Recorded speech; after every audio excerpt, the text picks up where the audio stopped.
Good evening and welcome to NASA's Johnson Space Center for our Crew 9 post-splashdown news conference.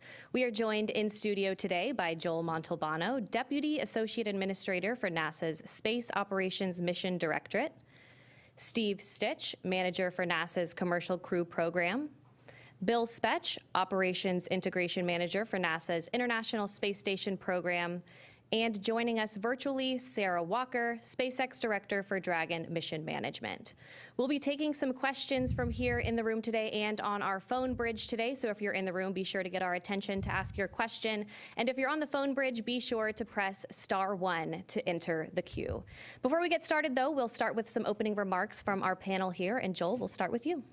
All right, well, thank you. And thank you, everyone, for being here. And for those of you tying in remotely, thank you for showing an interest in our great space program. It is awesome to have Crew 9 home, just a beautiful landing. I think many of you heard that back in January, the president asked SpaceX what it would take to bring this crew home. And I will tell you that at the time that question was asked, we were already looking at options of what to do with the Crew 10, Crew 9 situation and how we're going to set that up. I'll tell you a little bit, when you plan these dynamic activities, a lot of work goes into them. For example, for the landing that you guys just witnessed today, there's a number of things that we look at, a number of factors, weather being one of them. You saw great weather today.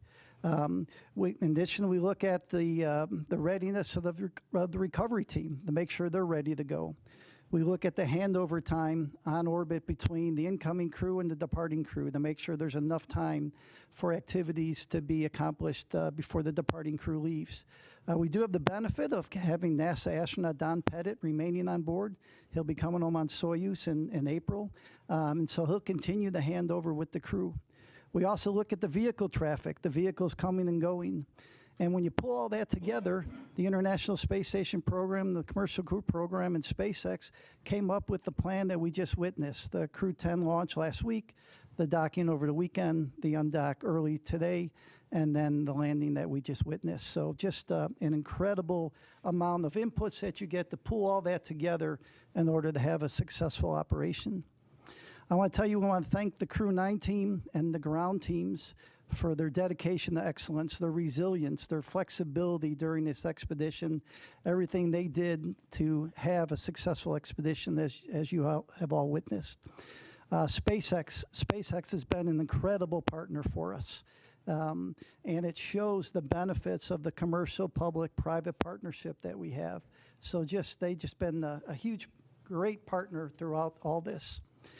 Crew 9, in addition to the spacewalks that many of you witnessed, they performed just about 150 experiments on board the International Space Station with over 900 hours of research. And the work we do on the International Space Station benefits the nation, benefits people on Earth, and are the building blocks for going back to the moon and to Mars. So Nick, Alexander, Butch, and Suni, welcome home.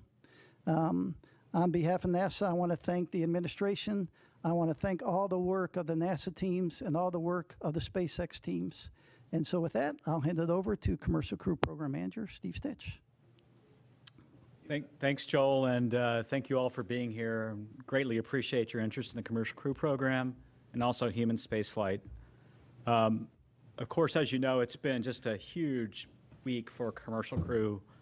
The missions, I think, sometimes seem easier than they are. If I just step back and think about all the challenges we had to launch Crew 9, moving to a different launch pad, adjusting the seats and the crew training, and then, over the weekend, once we docked Crew 10 safely, looking at the weather patterns, finding this great opportunity that we landed at today, adjusting the timeline. It's never easy. Spaceflight's always dynamic.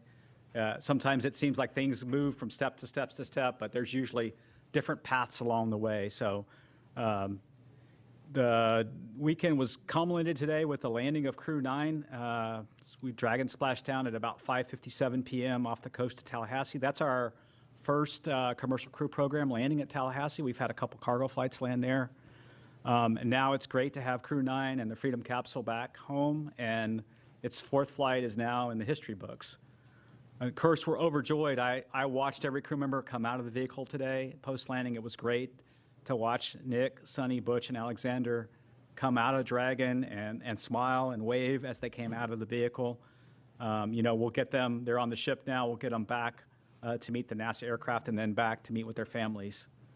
If you watch the weather today, it was incredible. Clear skies, real low winds, maybe 3 or 4 knots of wind, and really calm seas. You could see the dolphins swimming around the capsule, which was kind of incredible.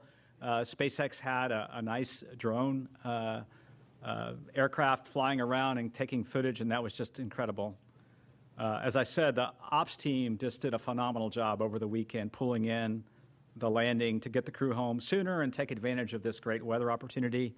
Really appreciate the versatility of SpaceX, the ISS program, commercial crew program, and the flight ops team in planning out the timeline, looking at the crew's workload, determining whether we could pull this off, doing sleep shifting, all those sorts of things that made this an opportunity happen. I also want to thank our partners at the U.S. Coast Guard. They were there on scene, protecting the scene and making sure that it was safe for mariners in the area. The FAA, the Department of Defense, continuing to support us. It's great to see the teams really in action. Overall, I would say it was a really clean undocking, reentry, and landing. The Dragon vehicle performed extremely well, didn't really have any issues to work. Little things, a GPS outage that we reset a filter on and things like that. Today, the sequence went perfectly. We jettisoned the trunk, executed the deorbit burn, closed the nose cone and did the entry. You could hear Nick call down when we finally got the vehicle back through the blackout, 4.6 Gs, and you could tell they were doing well, and then braced for the parachute deploy of the drogues and then the mains and then have them splash down. So parachutes performed well. The whole system worked just as planned. The crew's doing great. They'll spend a little time on the recovery ship getting checked out, making sure that they're healthy and ready to go, and then eventually they'll make their way back to Houston. Again, I want to congratulate the entire NASA Commercial Crew Program, the SpaceX team. In many ways, if I step back to last year, this has been 9 months in the making, and I couldn't be prouder of our team's versatility, our team's ability to adapt, and really build for the future of human spaceflight and looking at different ways to do business, taking advantage of one vehicle to launch a crew and then bring back the crew in a different vehicle. Our partner SpaceX did a tremendous job. Every time we asked them to do something a little different, they stepped up and to the plate and did that, including swapping capsules 6 weeks ago prior to Crew 10, and then also adjusting the Crew 9 mission. We'll celebrate for a while. We're going to take some time in Commercial Crew to celebrate this one and spend a little time with the crew, and then we'll move on to Crew 11. Crew 11 will be here before we know it. We'll launch that vehicle as early as mid-July, so we'll start preparing for that. And then, we're working hand in hand with Boeing as well on certification of Starliner, getting that vehicle back to flight. Butch and Suni's return on Dragon, to me, shows how important it is to have 2 different crew transportation systems, the importance of Starliner and the redundancy that we're building in human spaceflight for our low Earth orbit economy. We're super grateful for Boeing as well and their investment. They're keenly interested in the landing today. They have a watch party going on and are watching Butch and Suni come back. And they've texted me, as the build up to this, they're very keenly interested in Butch and Suni. And then we're interested in their resilience. That whole Boeing team, like our whole Commercial Crew Program team, is resilient and moving forward to the next steps on Starliner. It's been a busy start to 2025. It's hard to believe we're in the middle or toward late March. Looking for an exciting summer as well, and I look forward to your questions, and I'll hand it over to Bill. All right, thanks, Steve. Yeah, welcome, and thanks for everybody's interest as we continue on. Return today marks the successful completion of the Crew 9 mission, and really with them handing over operations on board to Crew 10. Just some interesting stats as we go through. Nick and Alexander both spent 171 days in space on this trip, seeing the arrival and departure of 4 different visiting vehicles to the ISS. Butch and Suni spent 286 days in space, and they got to see 8 different visiting vehicles coming and going from the ISS. We stay really busy as we talk about all these vehicles coming and going from the station. Nick and Butch each conducted one spacewalk, and Suni conducted two. That actually gave Suni the record for most time on spacewalks by a woman, and puts her fourth overall in terms of time outside doing spacewalks. The crew contributed to more than 150 unique experiments, like Joel said, including stem cell technology to potentially address blood diseases, autoimmune disorders, and cancers. They tested lighting systems to help maintain circadian rhythms, which will help improve conditions for not only future crews as you go through spaceflight, but also those on the ground for shift workers and those in extreme or remote environments.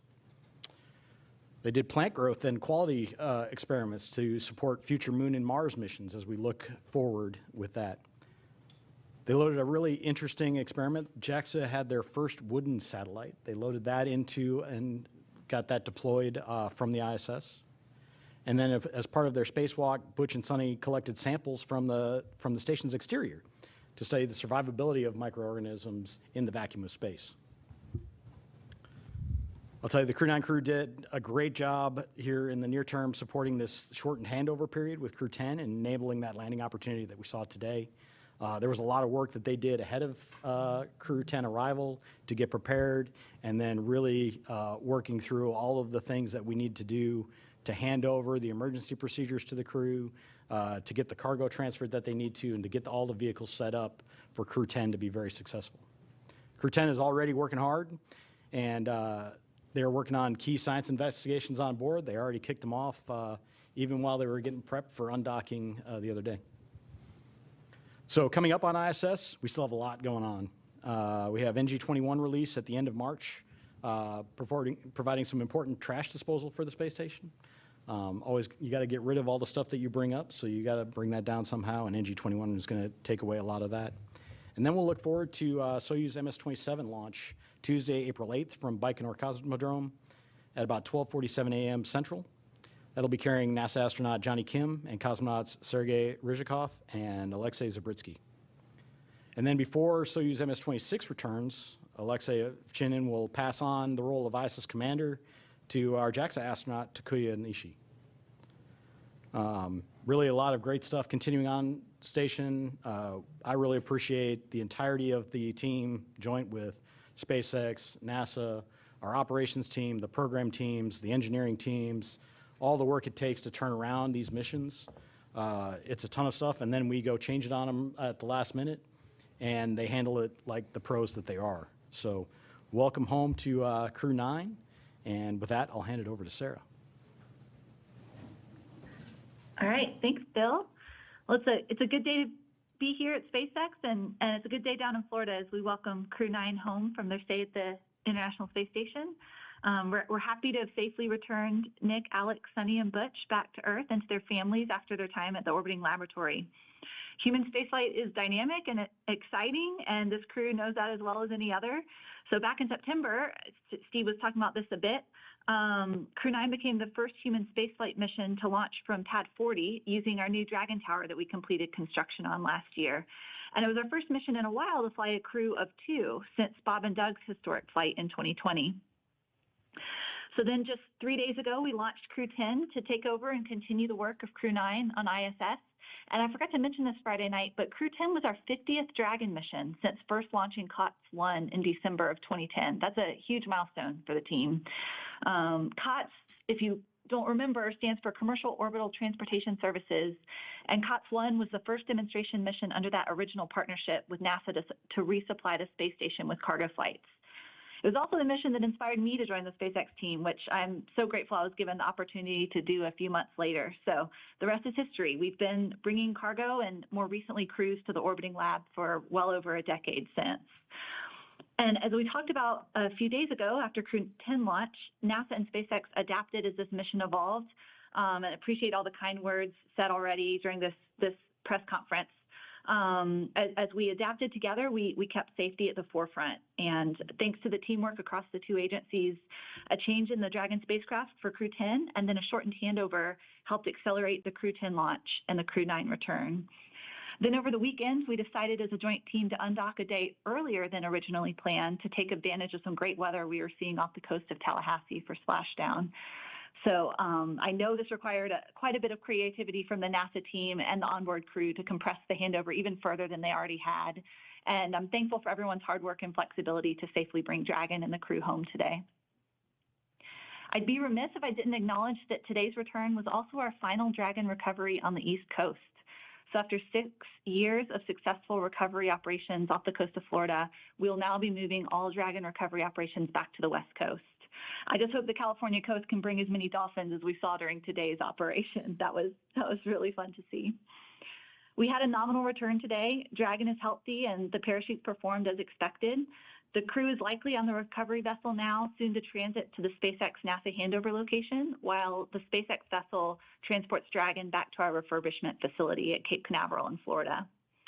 It's amazing to think that SpaceX has now safely flown 62 crew members from 14 countries to space, 52 of those to and from the International Space Station. Dragon has supported 46 missions to the station in all, and 29 of those on reflown Dragons. I think that's enough flights that we can be really proud of what the team has built together and what we've accomplished, but always with the humility and awareness that we will continue to learn every single mission. The stakes of getting this right are and always will be high. And as Bill Gerstenmaier often says, we must always stay hungry and vigilant to scour the data before, during, and after every operation we perform. It's always an honor for all of us here at SpaceX to launch human spaceflight missions and safely return astronauts and cosmonauts as we continue to advance human spaceflight. Thanks for having me on the briefing today and look forward to your questions. All right, thank you all for your opening remarks. We will go ahead and start taking some questions in the room, so please raise your hand, Gina. Go ahead. I think this is for Steve Stitch. I mean, Crew 9's home, but the research hasn't stopped, because what you need to know about what happened with Butch and Suni on orbit, that's still an ongoing medical research project. Would you kind of expand on that for me? What will you learn about their 9 months on the space station? Yeah, I think I can comment and then see if Bill has anything to add. But, you know, every single crew member that we fly in orbit, we collect medical research data. We do various blood draws at various times during the flight, especially toward the end. Do bone density measurements in space. We look at their vision and how their vision might change over time, their intracranial pressure. We do all kinds of things. So you're right. Every single astronaut, when they come back, including Nick and Alexander, is participating in all kinds of experiments, and we're learning from all those. And I'll see if Bill has anything to add. I mean, I think you covered the vast majority of it. We look at everybody when they come home, and every duration adds to that database of knowledge of the effects of spaceflight on the human body. And so we continue to look at that across all of our crew members. Okay, we'll take another question here in the room. Mark, go ahead. Mark Strassman, CBS News. Steve, I want to pick up on something you said, which is the keen interest in Butch and Suni. All 5 major television networks cut in with live special reports following the splashdown, because Butch and Suni have arguably become America's most famous astronauts over the course of their 9-month saga. So now that they're home, now that the saga is over, what do you is the takeaway?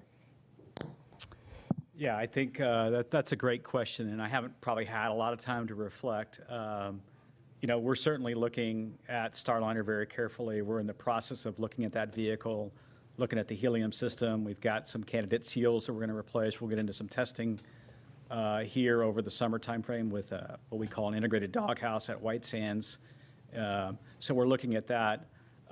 You know, the thing I think back of this whole timeframe is how really resilient Butch and Suni were the whole time. I mean, they launched on what was going to be a short test flight with the crew flight test vehicle with Boeing.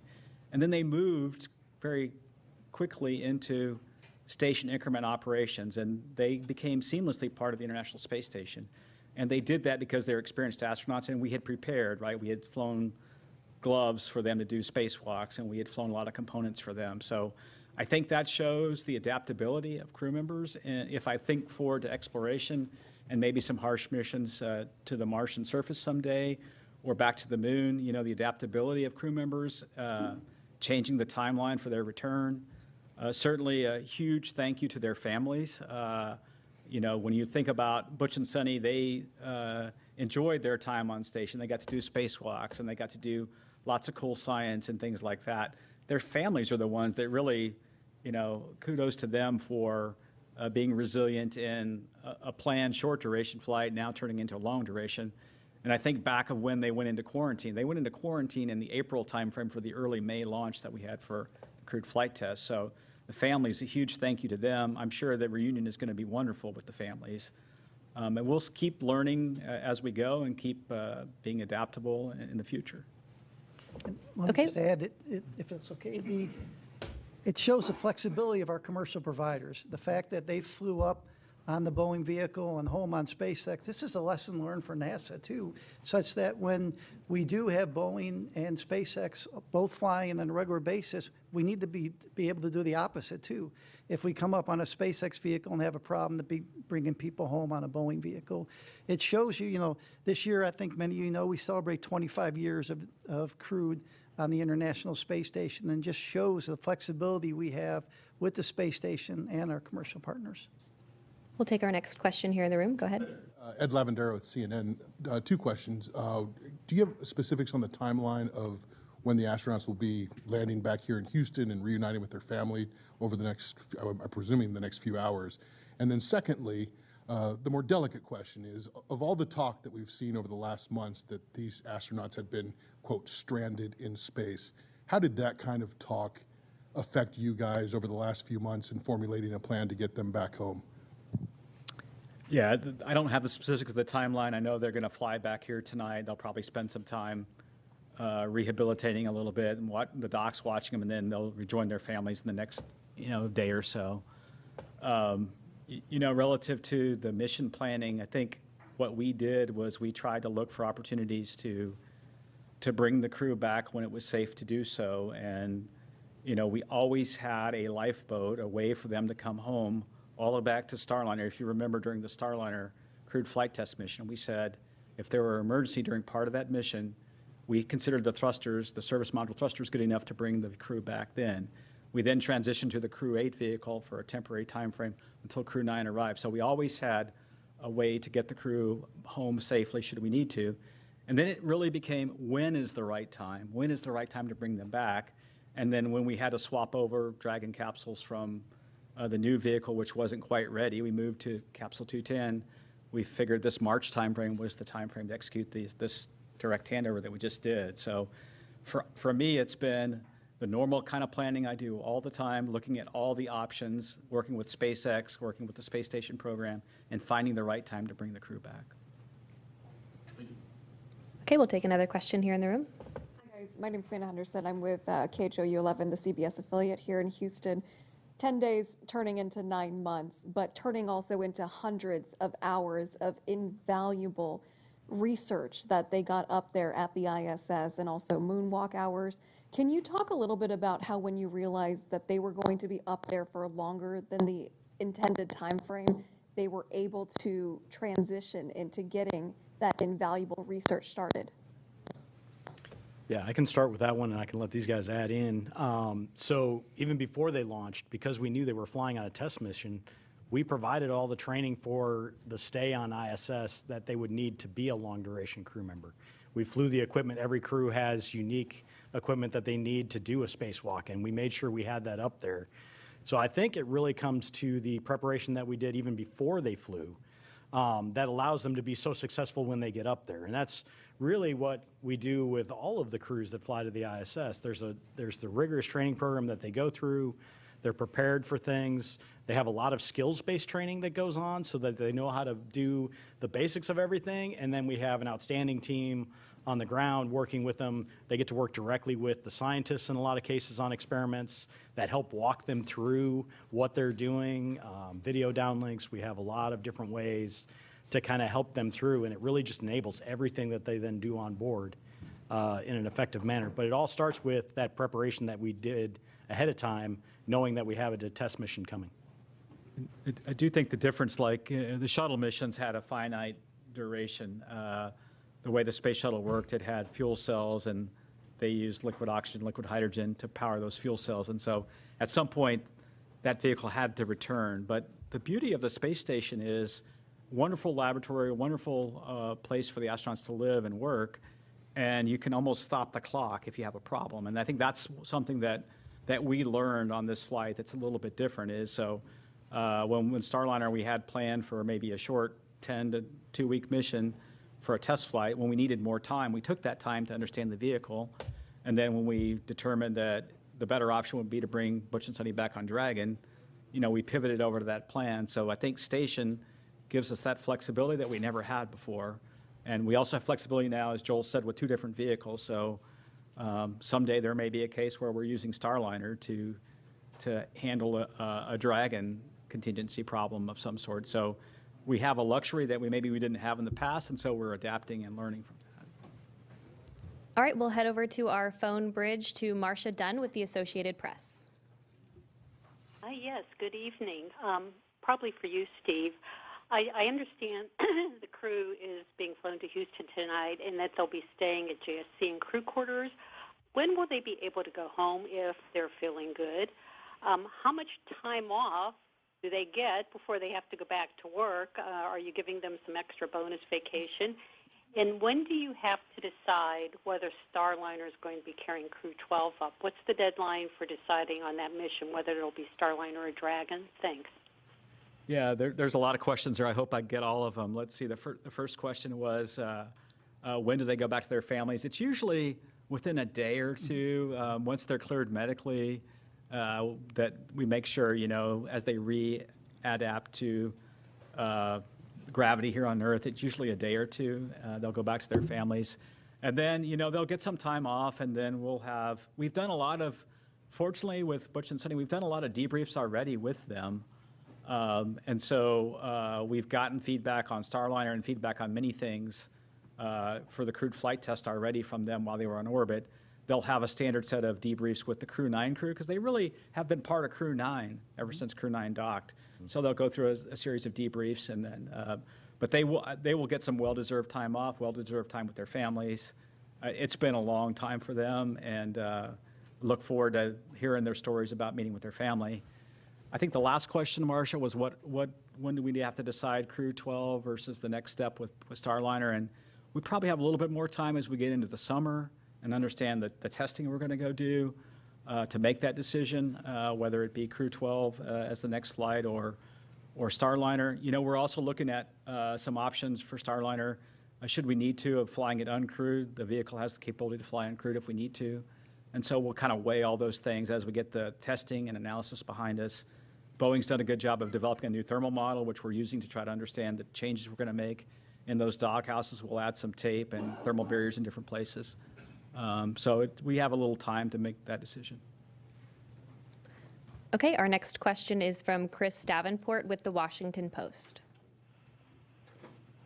Hey, everyone. Thanks for taking my question, and congrats on a successful end to the mission for Steve Stitch. You had mentioned your discussions with Boeing, and I'm just wondering, has Boeing given you a 100% commitment that they are sticking with the program, just given the enormous costs they've had to eat? And is NASA doing anything to incentivize them to stay? You just mentioned an uncrewed flight, for example. Thanks.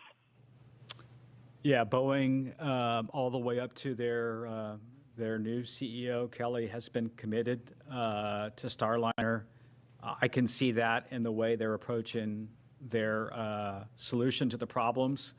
They're taking the time to understand the leaks we had in the helium system and testing some new seals that we may field in those flanges. The same thing with the test plans that are multifaceted for the thrusters, some testing of the Teflon material, integrated testing at White Sands.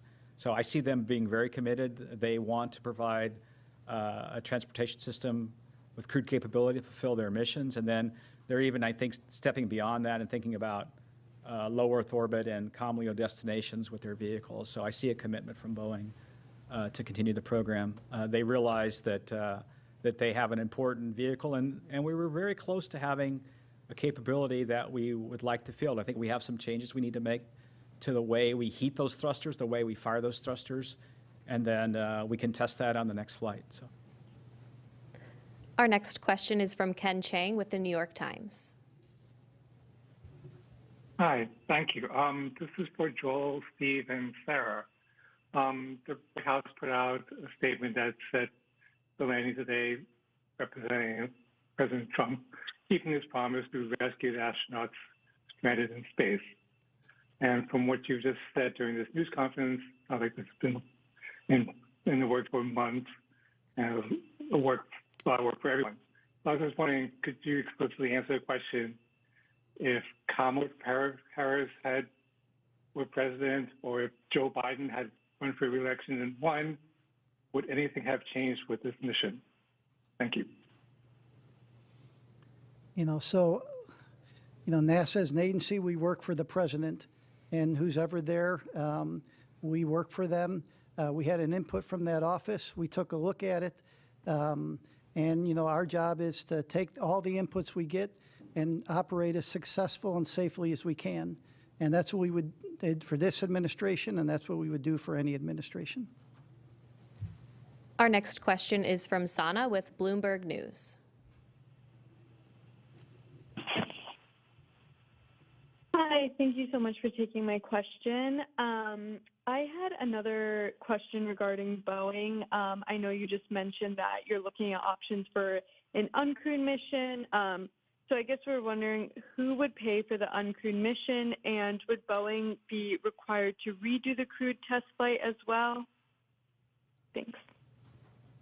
Yeah, what we're looking at right now is we really want what I would call is a crewed capable vehicle. So even if we were to fly the vehicle without a crew in the return back to the next steps on with Starliner, we want that to be crew capable. So we want it to have all the systems in place that we could fly a crew with. And in fact, as I think about it, it might be there for a contingency situation as we prepare for whatever events could happen. One of the things that I've learned in my time at NASA is always be prepared for the unexpected, always have options.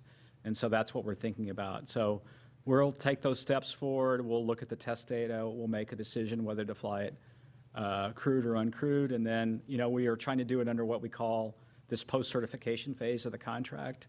And Boeing has delivered a lot of the certification data already. They have a little bit more to go relative to the prop system. I think we talked about they're flying a new spacesuit eventually, and a few other things like that. So we're looking at doing it under that phase of the contract, and NASA meeting its commitments on those flights. Our next question is from Will Robinson-Smith with Spaceflight Now. Hi, thanks so much for taking the time to talk with us today, and congrats on the splashdown of Crew 9. Maybe just following up on Ken's question to Joel and Stitch and Sarah. Obviously, as you've discussed tonight and over the last several months, the plan has been established for some time on how to bring Butch and Suni back to Earth. But barring them returning on the seats that were added on the Crew 8 Dragon spacecraft, had the decision been made to try to bring them back any earlier, was there a Dragon spacecraft that would have been available to operate that mission prior to the Dragon that we just saw support the launch of Crew 10? Thanks. Yeah, the earliest Dragon that we had to go fly the mission really was this capsule 210. And so when we were planning originally on Crew 10 to have the newer spacecraft, we thought it would be ready. And initially, we were going to launch in mid-February. We moved it to March 25th. And then I think Sarah talked briefly before about some of the challenges we had, or maybe it was Mr. Gerstenmaier, with a battery system that was a bad component we had to pull off. We had to pull the heat shield off and vector out of some work on the vehicle. We had some challenges with some valves in the prop system. And this, to me, is just evidence of how complicated. I don't think we always do a super good job of explaining how complicated the spacecraft itself is made up of millions of components that have to work in an integrated fashion, and you go through testing and qualification to get there. And so those components didn't work. And when we looked at that, we just pivoted over to the vehicle that was going to be ready the soonest, which was Capsule 210, and that led us to the March 12th date and then eventually the March 15th launch. Our next. Yeah, and maybe I would just add that with 5 Crew Dragon spacecraft in the fleet, certainly many paths are possible, right? With the allocations as we had them with our current slate of missions in the next 12 to 18 months. Exactly as Steve said, it was the new spacecraft that was anticipated to be ready first, with the one we ended up flying shortly on the heels, and then when we ran into a processing issue on that new vehicle, the other one could be ready sooner. And so those were the two that were coming available. But certainly we can pivot and adapt. Flexibility is the name of the game, right? And so if we change what lanes or what stage of the flow any given spacecraft is in, we can open up other options available. But we had these vehicles allotted to or allocated to specific missions, and these were the two spacecraft that met the need that we had here in the spring to fly these missions in the timeframes that they were requested. All right, our next question is from Joey Roulette. Hey, thanks. Just two questions. One quick one for Steve. I just want to be clear. So it sounds like the testing results that you guys are going to have with Starliner this summer and maybe later on is going to determine whether its next mission is uncrewed or crewed. And whatever that next crewed mission is that going to be like a routine certification crew mission, or might there be another CFT? And then the second question is for Bill Specht. I was just wondering if there's any studies that Butch and Suni are involved in that investigates the like behavioral or psychological kind of response to not just long duration spaceflight, but unexpected changes to a mission in the middle of it. Thanks.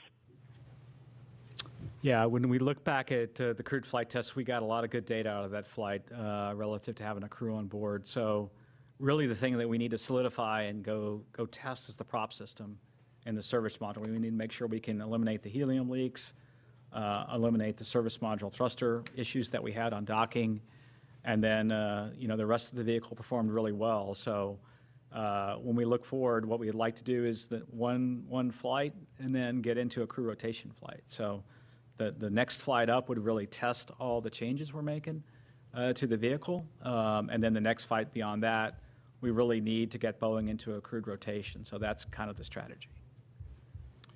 Yeah, and then to your second question, all of our crew members go through evaluations. They fill out surveys. They do medical evals. So all of these things happen on every crew member. So we do get some unique data from Butch and Suni based on their stay, but it's something that we do with every crew member that flies. There's always changes that happen on board.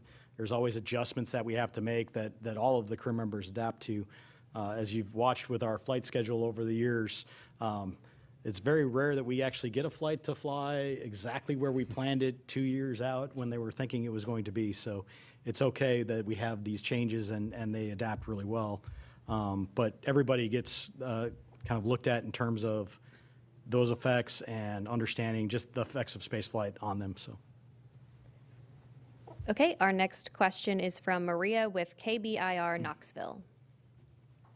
Hi, yes, thank you so much for your time. If someone can walk me through the physical and mental adjustments that the astronauts are going to be experiencing.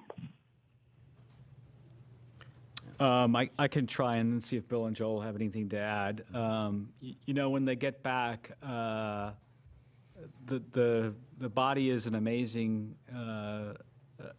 adaptable.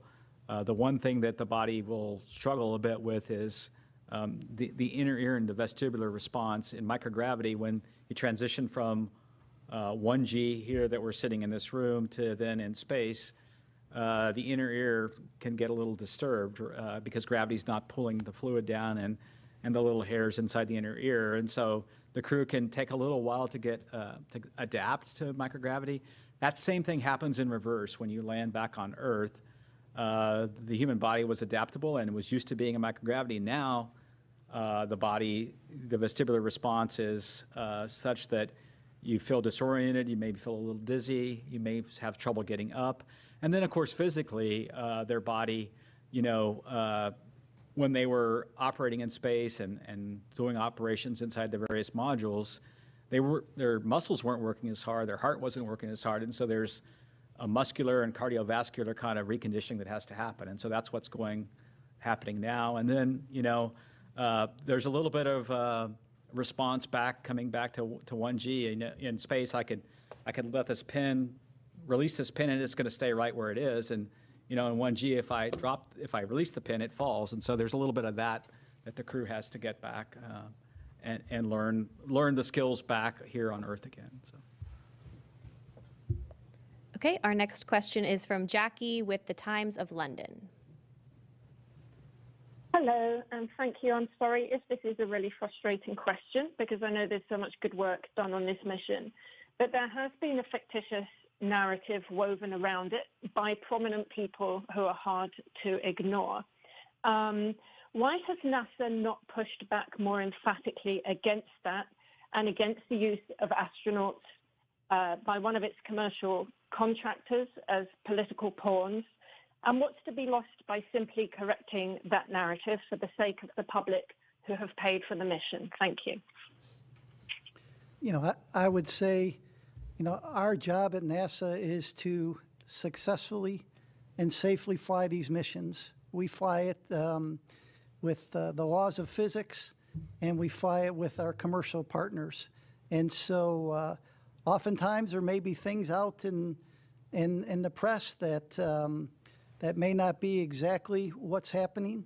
And our job is to fly these missions, and regardless of what you read in the press, our job is to fly successful missions, safe missions, and do the science we do on board the International Space Station.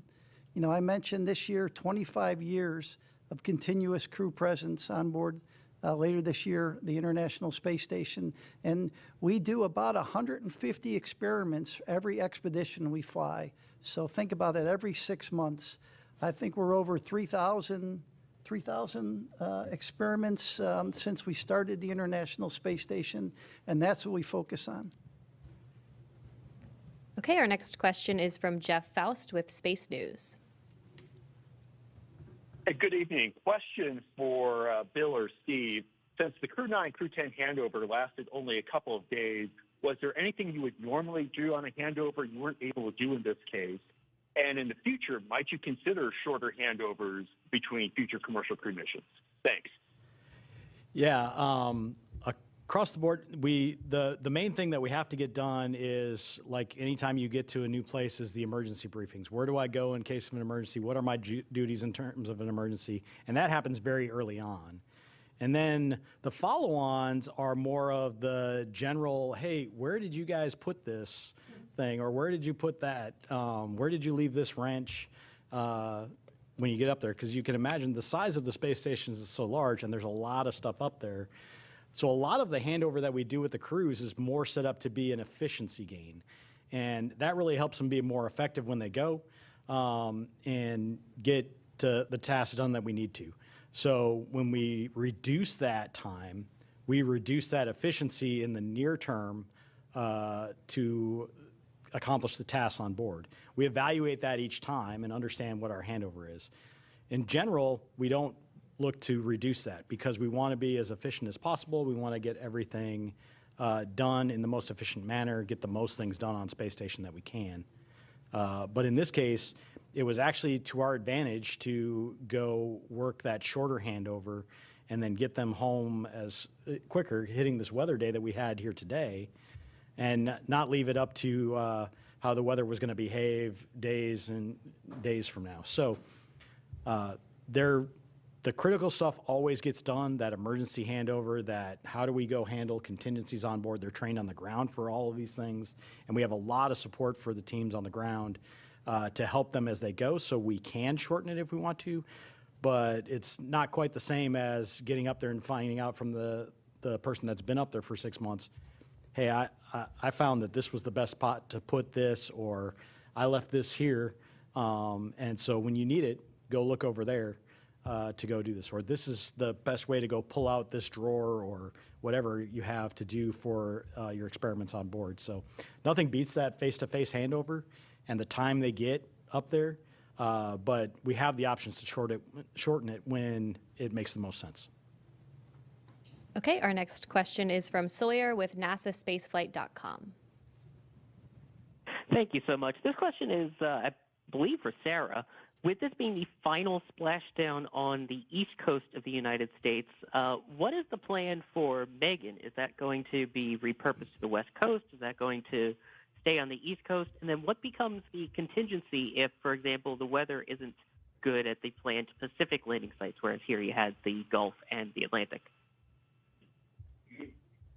Hey, we don't know the answer yet to what will happen, what will become of Megan. We've got Shannon here on the West Coast. I'm sitting here in California right now, and there's unique benefits and unique challenges of weather patterns on the West Coast versus the East Coast. Just one example, we have far more stable weather in terms of wind and wind speed, wave height than we did in Florida. So where we needed numerous sites on both coasts of Florida to provide geographic diversity to avoid weather patterns that may be happening in one area and not another, not so much the case on the West Coast. However, our cloud cover is different here than in Florida. And so things like the airborne assets that support our mission might have different challenges out here than over there. So we've done a lot of trying to learn from meteorologists and historical weather patterns and then figure out the right number of sites and the right number of support assets to ensure that we maintain a high return availability, which means a high percentage of days that would be a viable return option with a safe splashdown, regardless of what coast we're splashing down on. All right, our next question is from Isam with AFP.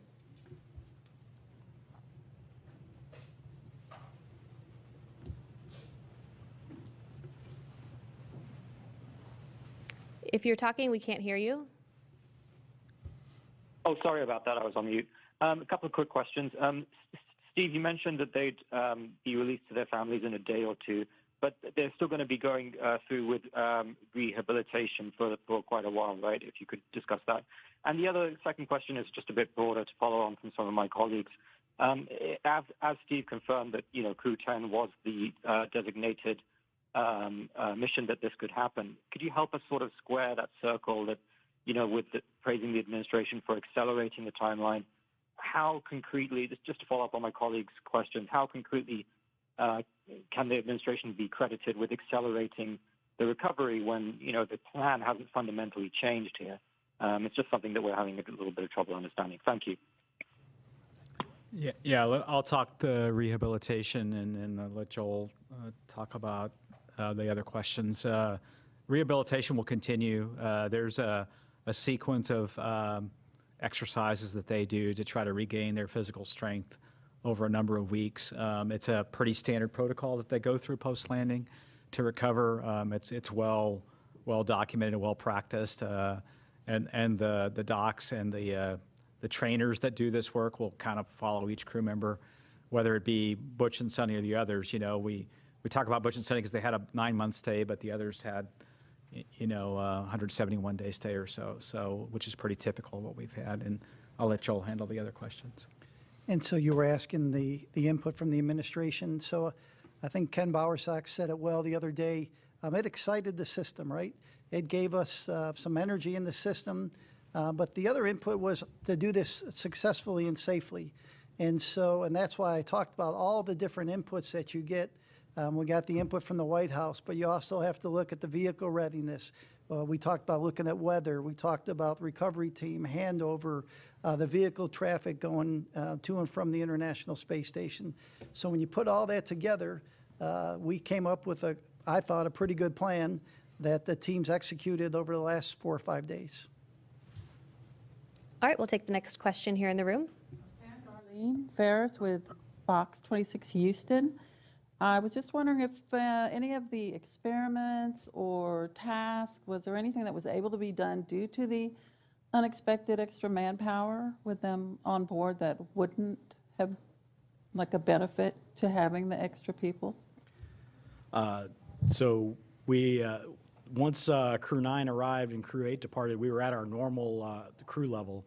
So we managed within the normal kind of cadence that we did there. But before that, we absolutely took advantage of Butch and Suni being there and having the extra hands. We had some maintenance activities that had to be done over the summer that would have potentially taken away from some of the science that we were doing that we didn't have to take away from that time because of the fact that we had the extra hands there. So it was great having them there over the summer as extra hands to help out with a number of activities going on. Okay, we'll take our next question here in the room. This may be premature, but initial reports from the recovery ship just about their condition and how they're doing, has anybody heard? I haven't heard anything specifically from the recovery team, but just in looking at the way as they came out of Dragon, they all looked very healthy. You could tell they all looked like they were feeling about normal for the landing and recovery phase where their body's trying to readapt. So, yeah, I haven't heard any reports of anything other than that they're doing well. So I saw a lot of smiling and waving. yes, yes. Okay, our next question is from Ellen with thedailymail.com. Hi, thank you guys so much for taking our questions tonight. This question is for Joel. Barry Wilmore's daughter spoke out on social media and blamed politics and negligence for her dad's delayed return. We know that President Trump and Elon Musk both said the previous administration didn't want to bring the Starliner crew back for political reasons. Can you comment on these claims? Yeah, so I wasn't involved in any conversations with the previous administration. It was clear we have a request from the current administration, and the results you saw is what we saw today with the landing of Crew 9. Okay, we'll take our next question here in the room. Have you guys gotten a chance to talk with the families of Butch and Suni? And I mean, I'm sure just being able to see them wave and smile today is a huge relief for them, but they've been in quarantine and up in space for almost a year. How are they feeling with everything?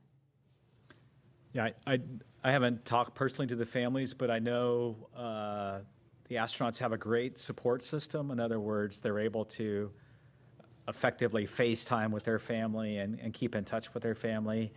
I'm sure Butch is looking forward, and Suni both coming.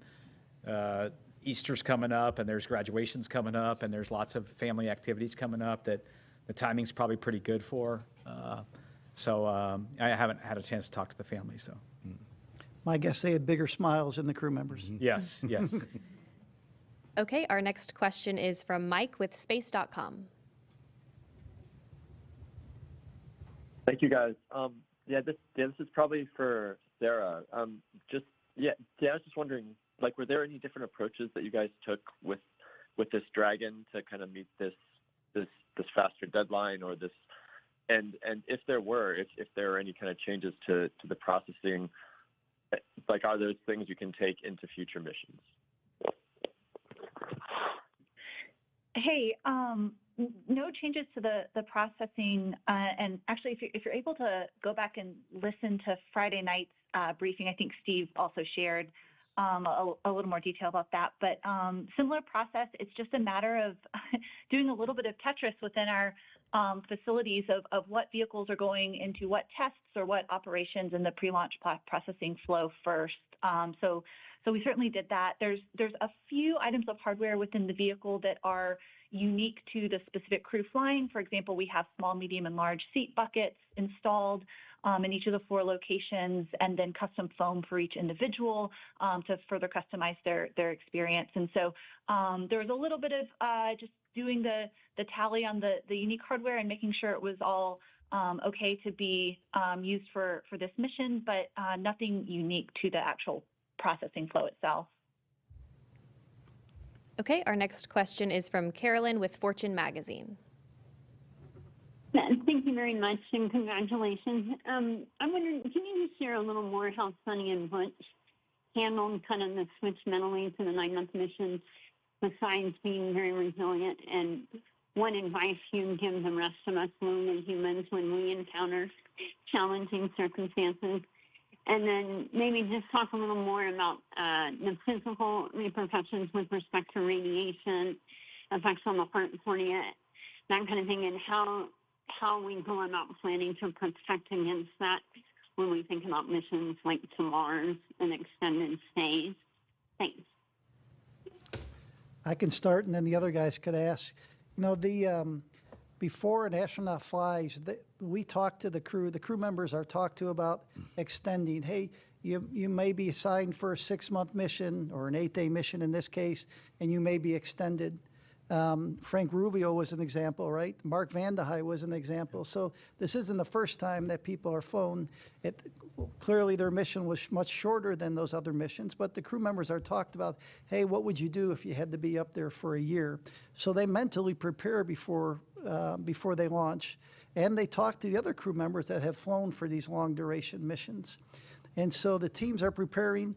We do different things on the ground. If you're there a little longer than normal, maybe you'll have some extra family conference times, or maybe a half day off after a certain amount of time on orbit. And so we had experience from past crew members, and we made changes in the operations and how we do that. And so let's see, Bill, if you want to add anything to that. Yeah, I think the other question was, really on kind of the effects of space on people in general, and when you change the duration on them. We look at every crew member when they're going up and making sure that we feel confident, even if their mission had to be extended, that they're up for it and that they've got, I think, the time allowable, I think, for them to stay in space and to go through that. We monitor everything on board. We keep an eye on things like radiation. We keep an eye on things like solar activity that can affect that.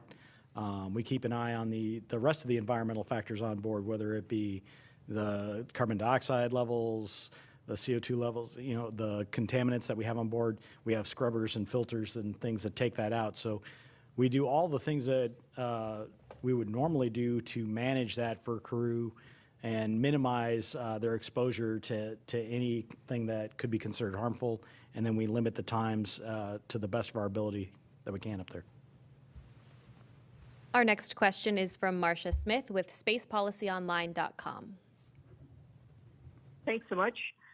Steve, you mentioned that Crew 11 might launch as early as July, which seems like a pretty short interval for Crew 10 to be up there. Could you talk about what's driving you to launch as early as July? And will either of the astronauts who are bumped from Crew 9 be on Crew 11, Stephanie Wilson or Zena Cardman? And which capsule will they be flying? Let's see the timing for that mission right now. Originally we were going to fly that mission. We had been, if you look at historically, our rotations have been in February and August. There is a particular SpaceX cargo flight, CRS-33, that has the ability to do some reboost for the space station, and that needs to fly in that late August, early September timeframe. And so we moved our handover up. That boost trunk is what we call it, will be there for a large part of the fall timeframe. So to get all the propellant used on that mission. So that's why we looked at moving it up. Right now, we think we'll fly probably the Capsule 206, which is our fleet leader. It'll be on its 6th flight. We'll continue to work that with SpaceX. You have to remember with Space Station, one of the critical consumables is docking ports. We have 2 of those docking ports. And so once we fly that CRS-33 mission with the boost trunk, one of those docking ports will be tied up for an extended duration. And we like to do this direct handover. We like to ensure the new vehicle is there, the new crew's there, before we undock the astronauts that have been there for the increment in progress. And so when you put all that together, it drove us to look at right now, mid to late July. Of course, things can change over time, but that's kind of what we're looking at. We'll kind of pivot over to that once we complete the debriefs for Crew 10. So, our next question is from Will Robinson Smith with Spaceflight Now. Hi. Taking a question from us. Question to Steve Stitch. Going back to the comment you made earlier in this briefing, correct me if I'm wrong, but I think you said that there was another look that needed to be taken at the flight suit for those flying both Starliner. Can you add a little more detail into that may need to be changed and the reason for that? Thanks. Did you get that? I couldn't. I'm sorry, you're coming in a little bit, it's breaking up a little bit. Can you please try to repeat your question?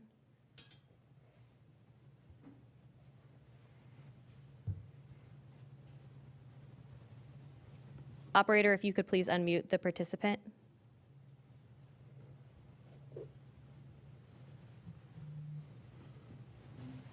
Will, if you're talking, we can't hear you. Can you hear me? Yep, we can hear you now. Okay, perfect.